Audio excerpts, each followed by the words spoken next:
Անապտույտ մրցանակներ Աջարաբեդում։ Խաղազ լոթեր։ Բտիր հաջողության անիվն ու ստացիր շահումդ կրկնապատկելու հնարավորություն։ Աջարաբեդ.am միշտ ստացիր ավելին։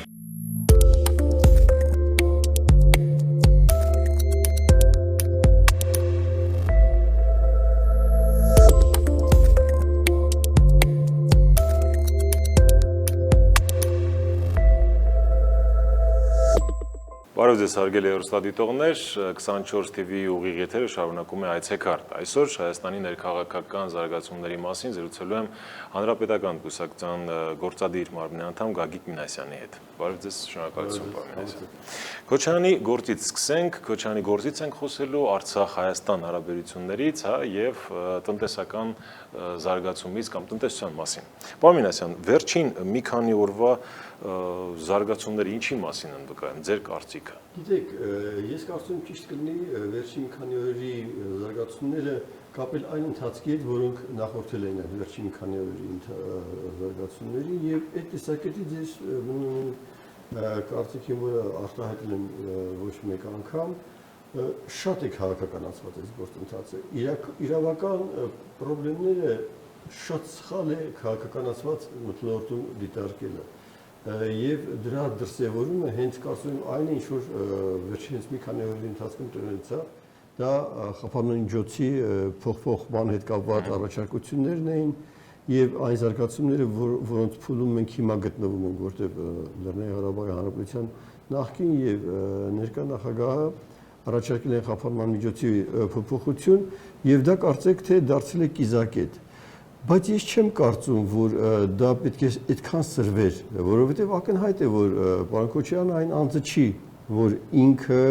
կարող է խուսափել դատական նիստերից մասնակցելուց կամ ասենք թե առավել ևս հեռանալ Հայաստանից, որտեղ բոլորս քաչ հիշում ենք, եւ որ հասվեց գործ, պարոն Քոչարյանը Հայաստանում չէր, եւ ինքը ասեց ինքը գա եւ կմասնակցի այդ ամեն ինչին, որտեղ իր համար չափազանց կարեւոր է, որ այդ բոլոր հարցադրումները, որոնք կան այսօր, ստանան իրենց հստակ պատասխանները։ Եվ առավել քան համոզված եմ, որ դա անհարկի սրում էր, որևէ նպատակ չէր կարող հետապնդել կապված զուտ խնդրի իրավական կողմի հետ։ Սրումը ի՞նչն էր, դատախազության կողմից մերժում այս դիմում խնդրանքը։ Նաև նախորդ փուլերում, երբ որ էլի հարց էր բարձրացվում, որ խափանման միջոցը փոխվի, ու չէր փոխվում։ Եվ այդ խնդիրը, էլի եմ ասում, սրվում էր անիմաստ ձևով։ Դա խոսում էր այն մասին, որ խնդիրը դուրս է եկել զուտ իրավական ոլորտից եւ արդեն հայտնվել է քաղաքական ոլորտում, որը իրավական ճիշտ լուծումներ տալու համար ամենաանբարենպաստ պայմանն է։ Եվ դա հիմա շարունակվում է։ Այդ իսկապես մտահոգիչ է։ Տեսեք, կարծես թե դահլիճից դատարանի, հա, այդ երկու կողմերն էլ, դեմերն էլ, կողմերն էլ արդեն երկրորդ օրն է մենք ականատեսն ենք լինում այդ սուր կոչերին, հայոյանքներին նույնիսկ, սա ինչ է, պրոցեսը տեղափոխվում է փողոց, պարոն Մինասյան։ Գիտեք ինչ, ես պետք է ասեմ, որ սա եւս բխում է այն մթնոլորտից կամ այն ուղղվածությունից, որով ընթացել է այս քննությունն այս ամբողջ ընթացքում։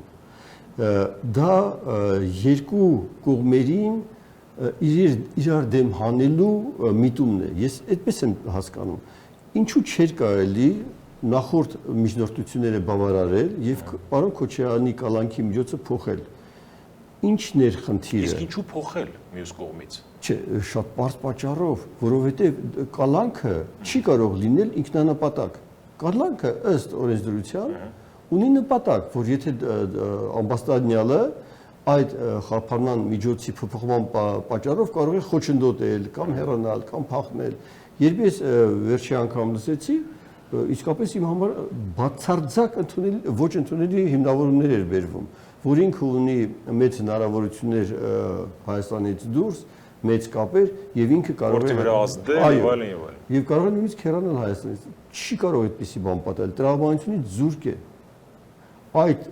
վարկածը տրամաբանությունից զուրկ է։ Եվ որ դա տրամաբանությունից զուրկ է, խոսում է նաև այն մասին, այդ հարցի օգտին խոսում է նաև այն հանգամանքը, որ Լեռնային Ղարաբաղի Հանրապետության նախկին եւ ներկա նախագահները միջնորդում են իսկապես փոխել այդ խափանման միջոցը։ Իմ քայլը դաշինքի պատգամավոր Հովիկ Աղազարյանը երեք մեր հյուրն էր եւ ասաց, որ շատ հաճախ թերագնահատում են Քոչարյանի ուժը նա բավականին ազդեցիկ դեմք է Իհարկե ազդեցիկ դեմք է։ Եվ դուք էլ նոր նշեցիք, որ գուցե այս հանգամանքն էլ հաշվի առնելով, որ կարող է գործի ընթացքի վրա ազդել, հազար ու մի այլ հանգամանքներ, դրա համար խափանման միջոցը չի փոխվում։ Չէ, բայց երբ դուք ասում եք ինքը ազդեցիկ մարդ է, ինքը իսկապես ազդեցիկ Ես չեմ ասում, ասում են Ես էլ եմ ասում, բա մարդը, որը եղել է Լեռնային Ղարաբաղի ազատագրական շարժման ամենակարկառուն դեմքերից մեկը, եղել է Լեռնային Ղարաբաղի Հանրապետության նախագահը, եղել է Հայաստանի Հանրապետության նախագահը, բա մենք պետություն ենք, բա այդ նախագահը պետք է իսկապես ազդեցիկ լինի։ Այդ նախագահը հիմա գործով է անցնում, դրա համար էլ խափանման Շատ միջոցը լավ է, իրավական խնդիրը լուծեք իրավական դաշտում, մի քաղաքականացրեք։ Աշխարհի շատ նորմալ երկրներում շատ նախկին պաշտոնյաների դատական գործընթացներ են հրանցնում։ Է նորմալ է, բայց ինչու եք դա քաղաքականացնում։ Ինչու եք իրեն կալանքի տակ պահում, չեմ հասկանում։ Այդ Սարկոզիին կամ մյուսները մեծ հնարավորություններ չունեն, որ եթե դատական գործընթացը չեն բռնում նրանց կալանավորում։ Դա ինչ աբսուրդ է։ Այս լարված ընթացքը ուր է տանելու։ Պիտի ասեմ ուր է տանելու, բայց պիտի ասեմ չի կարելի այդքան լարել։ Դա ոչ մի լավ տեղ չի տանելու։ Դա տանելու է առճակատման։ Դա խորացնելու է այն անջրպետը, որ այսօր կա հանրապետությունում տարբեր քաղաքական ուժերի միջև, հասարակության տարբեր շերտերի միջև։ Այն մտայնությունը կա, որ երբ որ ինչ որ բան խաղաղվում է, կան ուժեր, որոնց համար միայն այդ առճակատումն է պարարտ հող ստեղծում իշխանությունը պահելու համար։ Դա աբսուրդ է։ Այդպեսով որևէ երկիր չի կարող կայանալ։ Պետք է նորմալ իրավիճակ ստեղծվի, այդուք ասեք նաև տնտեսության մասին խոսանք, բայց ոչ միայն տնտեսության համար։ Քաղաքական նորմալ մշակույթի ձևավորման համար այս առճակատումը ամենաանբարենպաստ իրավիճակն է։ Բայց մյուս կողմից էլ ժողովրդավարական երկրի համար միթե օրինաչափ երևույթ չէ, հա, համախոհների, Ամբաստանյանի համախոհների եւ հակախոհների, եթե կարելի այս տեսակ դրսևորումներ։ Գիտեք, երկու կերպ պետք է պատասխանեմ։ Այո, բայց չափի մեջ։ Բայց հիմա հարց է առաջանում։ Այդ չափը, որ այդպեսի ոչ կոռեկտ, ոչ նորմալ դրսևորումներ է ունենում, այ հենց խոսում ենք կալանքը որպես խափանման միջոց, այդ կալանքի արկայությունը դրա նպաստում է, այո նպաստում է։ Եթե իշխանությունները, կոնկրետ դատական իշխանությունները կամ իրավապահ մարմինները չանեին այդ քայլը եւ կալանքը չպահպանեին որպես խափանման միջոց, ես գտնում եմ, որ դա կբերեր այդ լարվածության նվազեցման։ Հիմա նույնիսկ եմ ուզում անդրադառնալ այդ մտքին։ Կարծեք թե որոշակի ուժերի համար գերխնդիր է այս լարվածության նորտի արկայությունը, որը ես կարծում եմ անթույլատրել է։ Ինչ ուժեր իշխանության։ Այո, հենց իշխանության, որը անթույլատրել է։ Բայց ինչ է շահում, ինչու է ձեռնտու բանը։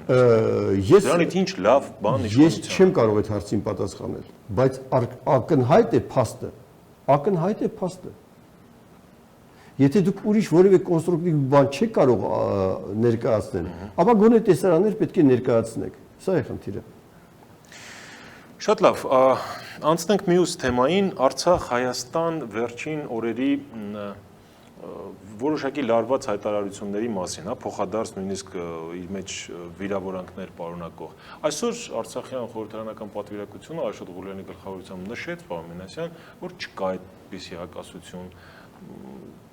Գիտեք, ես ուղղակի պետք է ողջունեմ։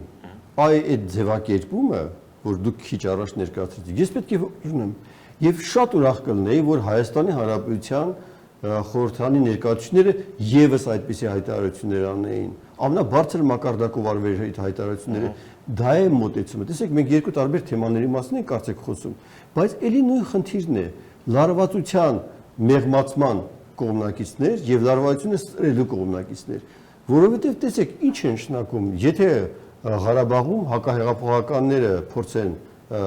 տոն տալ իրավիճակին, ապա այնտեղ մենք իրականացնենք ժողովուրդը իրականացնի հեղափոխություն։ Դա հեղափոխության արտահանելու կարծեք թե դասական մերժելի մոտեցում է։ Էլ չեմ ուզում ասեմ, թե հեղափոխությունը իսկապես հեղափոխություն է, թե մի ուրիշ բան։ Սակայն այդպիսի անկառավարելի իրավիճակ ստեղծել կամ սպառնալ ստեղծելու պատերազմի առաջի շրջանում, հենց սահմանի բերանին, դա ուղղակի կործանարար կարող է լինել։ Եվ էլի նույն բանը պետք է ասեմ, ինչ է նշանակում։ Եթե դուք հաստորեն ունեք խնդիրներ, այն նստեք այդ խնդիրները լուծեք։ Եթե խնդիրները չեք լուծում, ապա հանգիստ թողեք այդ ժողովրդին, որը իսկապես 20 տարի կամ 30 տարի ամեն օր թշնամու դիտակետի առաջ է կանգնած։ Անվտանգության խորհրդի քարտուղարին հարց են տալիս, քարտուղարը պատասխանում է գնացեք վերելակում բանակցողին հարցրեք, հա, թե Արցախյան խնդրի կարգավորման այդ զարգացումների հետ կապված։ Հետո փոխադարձ տեղ մամուլի խոսնակն է պատասխանում։ Մի խոսքով փոխադարձ այս ռետորաբանությունը շարունակվում է, Պարմենասյան։ Այսօր հայտարարվում է, որ հակասություն չկա։ Հիմա կա ըստ էության հակասություն, թե չկա։ Ես կարծում եմ կա, բայց պետական այրերը պետք է վեր կանգնեն այդ հակասությունների սրելուց։ Իհարկե կա, բայց պետք է վեր կանգնեն եւ ոչ թե սրեն, գրակի վրա յուղ լցնեն, այլ վեր կանգնեն եւ ասեն Եթե կա խնդիրներ, եկել քննարկենք։ Բայց չսրելով առաջընթաց կգրանցենք։ Միանշանակ, առաջընթացը հենց չսրելով պետք է գրանցվի։ Դուք խոսում եք, չգիտեմ, միգուցե կոպիտ են, ճարիքի փոքրագույնից, բայց չէ՞ որ մեր դեպքում Հայաստանի ու Արցախի պարագայում ճիշտ հակառակը պիտի լինի։ 100%-անոց մերձեցում ու 100%-անոց նույն թիրախի, նույն նպատակին շուրջ ձգտում։ Բայց իհարկե, բայց ինչպես կարելի է դրան հասնել։ Կներեք, դիմացինին ոչ չհասնելով, դա աբսուրդ է։ Դա թշնամու մոտեցում է, ոչ դիմացին հասկանալով։ Ինչու է ինքը այդպես ասում։ Միգուցե ինքը սահմանի վրա ավելի լուրջ խնդիրներ է տեսնում այդ մոտեցման դրսևորման արդյունքում։ Եվ ինչու է զարմանում մեր իշխանության որևէ ներկայացուցիչ 1000 անգամ ասվել է, որ այն մոտեցումը, որը որդեգրվեց մեր արտաքին քաղաքականության ղեկավարության կողմից հենց Բիշկեկից հետո, իսկապես տարավ ոչ մի տեղ։ Այդ ամբողջ ընթացքում Իհարկե, փառք Աստծո, կրակոցները նվազեցին, բայց կյանքը ցույց տվեց, որ ժամանակավոր էր դա։ Իսկ այդ ժամանակի ընթացքում մեր հակառակորդները իրենց սահմաններում ամրություններ ստեղծեցին, որ հաջորդ ռազմական իրավիճակի էսկալացիայի պարագայում բերելու են, կներեք, շատ ավելի զոհեր ու վիրավորներ մեր կողմում։ Միթե դա արդարացված էր, իհարկե արդարացված չէր։ Իսկ միթե մեր կողմը adekvat համարժեք պատասխան չի ցուցաբերում, թեկուզ հայտարարությունների մակարդակով։ Հայտարարությունները, եթե նա իր զորանոցներն են դեռ կայացնում, ձեր հայտարարությունները ինչ պիտի անեն։ Դե մենք էլ մեր ամրաշինական Ուրեմն բոլորը արձանագրել են, որ նրանց սահմանի ամրացության դիմաց մենք համարժեք քայլեր չեն կատարել։ Բայց դա միակ խնդրեմը չի։ Հենց այդ նույն վերելակային քննարկումներից հետո մեր օրակարգից, բանակցային օրակարգից դուրս մնացին Սանկտ Պետերբուրգը եւ Վիեննան։ Եվ ինչ? Եվ հիմա փորձում ենք հետ վերադառնալ այդ ամեն ինչին, երբ որ վերջերս մեր արտաքին գործերի նախարարությունը նորից դա փորձեց բերել օրակարգ։ Բայց այլևս ես համոզված չեմ, որ դա մեզ կհաջողվի։ Եթե հաջողվի, կլինի մեծ ջանքերի գնով եւ մեծ կորստի հետևանքով։ Եթե հանկարծ հաջողվի, Աստվածն է որ հաջողվի։ Բայց ինչու պետք է սխալ գործես, որ հետո նույնիսկ փորձես վերականգնել այն նախկին վիճակը։ Ինչի հետ համաձայն չեք, հա? Փաշինյանը շատ հստակ ասում է, Արցախի հարցը ժողովուրդն է լուծելու։ Այս ձևակերպման հետ համաձայն չեք։ Տեսեք, Արցախի հարցի վերաբերյալ ժողովուրդը բազմիցս իր տեսակետը արտահայտել է։ 88 թվականից հետո ընտրություններ են եղել, հանրաքվե եղել, ինչը չի բավարարում։ Ինչը չի բավարարում։ Եթե ինքը ունի իր տեսակետը, որը տարբերվում է այդ տեսակետից, որը արտահայտվել է բազմիցս, շատ ազնիվ կլինի ինքը այդ տեսակետը ներկայացնի ժողովրդին, ասի ժողովուրդ, գիտեք, ես ձեր նախկին կարծիքները գիտեմ։ Հիմա ես ունեմ ձեր կարծիքից տարբերվող տեսակետ։ Սա է այդ տեսակետը։ Թող ներկայացնի ու ինժանակ ժողովուրդը իր պատասխանը կտա։ Եթե նախկինից չտարբերվող տեսակետ ունի պարոն Փաշինյանը, ապա խնդրեմը չեմ տեսնում։ Ըստ էության խնդրեմ չկա, Փաշինյանի ասածը մեկն է։ Չէ, խնդրեմ չկա։ Խնդրեմ կա։ Որտե՞ղ։ Եվ այդ խնդրեմը կայանում է նրանում, որ նախկին արտահայտված տեսակետները Փաշինյանը հավանաբար չի կիսում։ Եթե կիսում է, ապա այդպիսի հայտարարություն չպիտի անի։ Իսկ եթե չի կիսում, պետք է ասի իր տեսակետը որն է։ Դե ո՞նց եք պատկերացնում, ասի հանրապետականի կուրսը ճիշտ էր, ես է շարունակում եմ Պարմենասյան։ Թող ասի ինչ է եղել։ Թող ասի։ Թող ասի եթե դա է։ Չգիտեմ դա է թե ոչ, բայց այդուամենայնիվ շատ հստակ է։ Բայց պետք է ասի, չի լինի։ Եթե ինքը չի կիսում ժողովրդի կողմից 1 կամ 2 կամ 3 արտահայտված անգամ ասածը, ինքը պարտավոր է որպես Հայաստանի Հանրապետության վարչագետ ասի իր տեսակետը Ղարաբաղի հարցի լուծման խնդրում։ Բայց ինքը բազմիցս նշել է, որ ես այս հարցում թափանցիկ եմ, այդ մասին ասեց հրապարակից էլ, իր լայվերի ընթացքում էլ, ասեց ինձ մնա վերջին ասուլիսի ընթացքում ընդհանրապես Ալիևի հետ բանակցությունները ուղիղ կհեռարձակենք, հա, այսինքն ես որևէ լայվի միջոցով Տվեք չմեկնաբանեմ, տենց բան որտեղ աշխարհում ոչ եղել է, ոչ կլինի երբևէ, դա ուղղակի թույլտվեք ուրիշ բաներ չասեմ։ լսել եք, բայց այս Իհարկե լսել եմ, եւ ես չեմ լսել, աշխարհի բոլոր անկյուններում Բաքվում են լսել։ Ինչ քիչ ված բան կա սրա մեջ։ Գիտեք, այդպեսի բան երբեք չի եղել։ Չէ՞ որ բարձր մանդատ, հա, ստանում է Չէ, մի բայց մարդ։ աշխարհում բուրգերից սկսած 1000 բանակցություններ են եղել կոնֆլիկտի մեջ, երբեք այդպեսի բան չի եղել։ Նա հայտնի ռուս կար, գիտեք, չէ՞ որ երբեք չի եղել։ Ասում եմ, этого не может быть так, потому что это не может быть никогда։ Լավ, Արցախյան թեման, եթե փորձենք ամփոփել, հիմա մենք ուր ենք գնում Արցախյան խնդրի կարգավորման առումով, ինչ փուլում ենք եւ ինչ հանգրվանի ենք ասել։ Ինչ եք սպասում, այսինքն այս վերջին այցերն էլ կարճ հանդիպում էլ եղավ։ Ես կարծում եմ դուք իմ հետ կհամաձայնվեք։ Դրա մասին մենք կարող ենք խոսել արտաքին գործերի նախարարության հայտարարություններով։ Ըստ էության, արտաքին գործերի նախարարության հայտարարությունը խոսում է այն մասին, որ մենք փորձում ենք վերադառնալ այն կետին, որ կետում էինք Բիշկեկյան վերելակային հանդիպումից առաջ, այսինքն օրակարգ բերել Սանկտ Պետերբուրգը եւ Վիեննան։ Պարոն Մինասյան, տնտեսությանը։ Կամից։ Ինչպես է մեր տնտեսության զարգացման դինամիկան, նախ ընդհանուր այսպես հարց։ Տեսեք,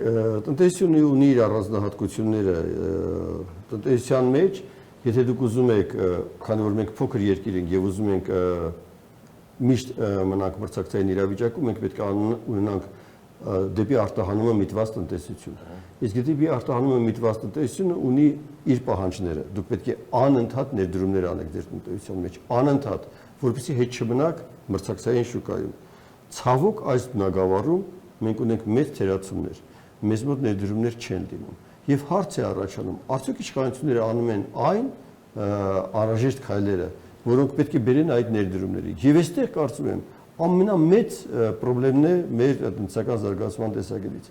Մենք ներդրումներ չենք ունենում, որտեղ այլ հավասար պայմանների դեպքում մեզ մոտ ներդրումները չեն գա, որտեղ մենք ունենք հայտնի խնդիրներ կապված սահմանների եւ կապված դեռ չավարտված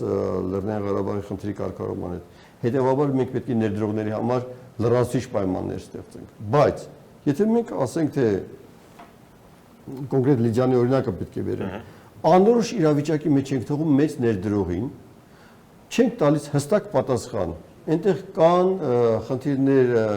բնապահպանական, չկան բնապահպանական խնդիրներ, մարդիկ, որոնք թույլ չեն տալիս, որ Լիջանը շարունակի, նրանց քայլերը օրինական են, ոչ օրինական են, եւ դա տևում է շուրջ 1 տարի, որևէ լուրջ ներդրող չի կարող գա Հայաստան, որտեղ կարող է վաղը ասենք թե իր գործանի շքամուտքը շրջապատեն։ Հետո այդպես չի լինում։ Ներդրողը պետք է վստահ լինի, որ երկրում ընթացող process-ները իր բիզնեսի վրա չեն կարող անդրադառնալ։ Բայց մյուս կողմից էլ պետք է պահպանվեն կամ, չգիտեմ, պետական, հա, շահը պետք է պահպանվի նաև քաղաքացու կամ բնապահպան, հազար ու մի նորմեր։ Այ հենց որ դուք ասացիք բնապահպանական շահը, ես ուզում եմ հենց այդ ձեր հարցին էլ անդրադառնալ։ Այլևս այն մարդիկ, որոնք թույլ չեն տալիս, որպեսզի նորմալ ընթացքով գնա Լիջանի շահագործում, իրենք ասում են, նույնիսկ եթե հիմա բերեն ամենաբարձր մակարդակի բնապահպանական եզրակացություն, որ Լիջանը չունի որևէ բնապահպանական խնդրեմ առաջացնելու հնարավորություն, մենք եւս շարունակելու ենք մեր արգելքը այդ Լիջանի գործունեության վերաբերյալ։ Անհասկանալի է։ Եթե այդպիսի հայտարարություններ արվում ու պետական մակարդակով դրան արձագանք չի տրվում, դուք ուզում եք Հայաստանում ներդրող գա։ Բայց խոսվում է, չէ՞, ներդրումային ծրագրերի մասին։ Խոսվում է խոշոր ծրագրերի մասին, որոնք Ես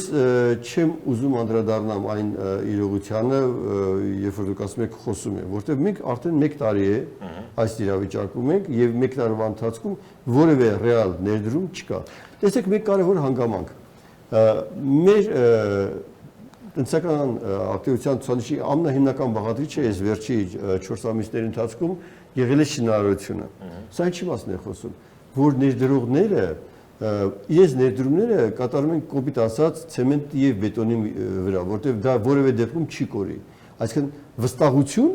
դեպի երկրի տնտեսական զարգացման, բնական, անցնցում զարգացման նկատմամբ նրանք չունեն։ Պարոն Մինասյան, Փաշինյանը 100 փաստ ներկայացրեց, ես 100-ը չեմ ներկայացնելու։ Առաջինը ձեր թույլտվությամբ ընթերցեմ։ Ընթացիկ բյուջետ առնչվում է տնտեսությանը, ընթացիկ բյուջետային եկամուտները կգերակատարվեն 62 միլիարդ դրամով։ Սա ինչ է նշանակում եւ սա արդյոք ցուցանիշ չէ, փաստ չէ։ Իհարկե դա փաստ է,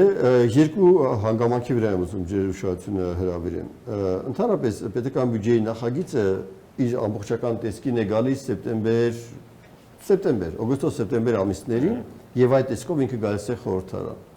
Եթե դուք անդրադառնաք մեր բոլոր նախորդ տարիների բյուջեներին կտեսնեք, երբ որ խորհրդարանը հաստատում է այդ բյուջեի նախագիծը եւ նա դառնում է օրենք, եւ դա տեղի ունենում սովորաբար դեկտեմբերին, հունվար-փետրվարին կառավարությունը անդրադառնում է այդ օրենքին եւ իր համար լրացուցիչ ցուցանիշներ է սահմանում։ Արդեն կառավարության որոշմամբ, որը սովորաբար միշտ զգալիորեն ավելի գերազանցում է բյուջեում արագրած թվերը։ Ինչու է դա այդպես։ Որտեղ ասում է շուրջ 3 տարի եւ կառավարությունը շատ ավելի հստակ է տեսնում այն հնարավորությունները, որ կարողանում է ինքը իրականացնել։ Եվ եթե դուք անդրադառնաք մեր բյուջեների հաշվետվությունները նախորդ բազում տարիներում, միշտ ներկայացում է կառավարությունը խորհրդարանի կողմից հաստատված օրենքի տվյալները, կառավարության կողմից կներեք հունվար-փետրվարին վերցրած պարտականությունները եւ դրանց կատարումը։ Այս անգամ այդպիսի բան չեղավ։ Կառավարությունը լրացուցիչ բեռ իր վրա չվերցրեց, այսինքն թողեց հենց այն ցուցանիշները, որը ինքը ըստ էության բյուջետային ցիկլի նախորդ տարվա օգոստոս-սեպտեմբերի տվյալներն են եղել։ Եթե այդպիսի բան ինքը աներ եւ աներ ինչպես միշտ է եղել, այդ թվերը այդպեսին չէին լինի։ Եվ երկրորդ հանգամանքը, երբ կառավարությունը ասում է, որ ինքը գերակատարի պետական բյուջեի 60 քանի միլիարդով, 62 միլիարդ։ Այո,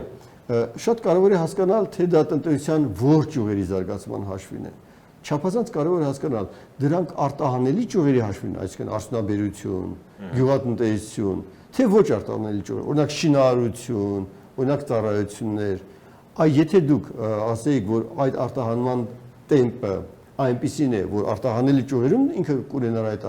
հաջողությունները, իսկապես դա ողջունելի կլիներ։ Սակայն այն տենդենսը, որը մենք տեսնում ենք, դա խոսում է նրա մասին, որ ծառայություններում եւ շինարարությունում աճի շնորհիվ է բերելու այդպիսի արդյունքներին, եթե այդպիսի արդյունքներ արձանագրվեն։ Իսկ դա հեռանկարային չի։ Նույնիսկ Հայաստանի փորձը դա ցույց է տվել։ Տնտեսական հեղափոխության մասին խոսվեց, հա, Փաշինյանը այ վերջին ասուլիսում նշեց, որ